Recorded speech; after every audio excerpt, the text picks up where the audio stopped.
ఆర్ఎస్కేల పరిధిలో తీవ్రత ఎక్కువ. రాష్ట్ర వ్యాప్తంగా 9.10 లక్షల హెక్టార్లు సాగే పంటలపై ఎల్నినో ప్రభావం పడే అవకాశం కనిపిస్తోంది. మొత్తం 8,489 రైతు సేవా కేంద్రాలు అంటే రైతు భరోసా కేంద్రాలను వీడి పేరు మార్చారు. పరిధిలో ఎల్నినో ప్రభావం ఉంటుందని అందుకు అనుగుణంగా చర్యలు తీసుకున్నామని వ్యవసాయ శాఖ ప్రభుత్వానికి వివరించింది.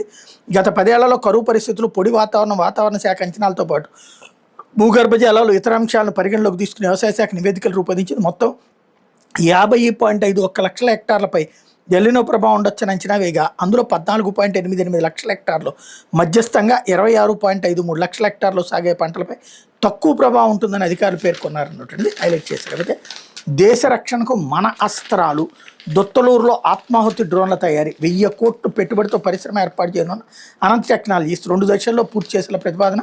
300 ఎకరాలను గుర్తించినటువంటి ప్రభుత్వం. హై ఎనర్జీ మెటీరియల్, మందుగుండు సామాగ్రి తయారీలో అధునాతన సామర్థ్యాలతో ఉత్పత్తులు, దేశ రక్షణ రంగ తయారీ ఎకోసిస్టంలో ఏపీని కీలకంగా తీర్చిదిద్దుతుంది. ఏపీలో ఎనర్జెటిక్స్ రక్షణ రంగ తయారీ క్లస్టర్ను ఏర్పాటు చేయడానికి ఇది యాంకర్ పరిశ్రమగా ఉపయోగపడుతుంది. క్షిపణులు, రాకెట్లు, అంతరిక్ష ప్రయోగాలకు సంబంధించిన సప్లై చైన్ను బలోపేతం చేస్తుంది. రక్షణ రంగ ముడి పదార్థాల తయారీలో పారిశ్రామిక అభివృద్ధిని వేగవంతం చేస్తుంది అన్నటువంటిది హైలైట్ చేశారు. లేకపోతే ఆటగాళ్ళు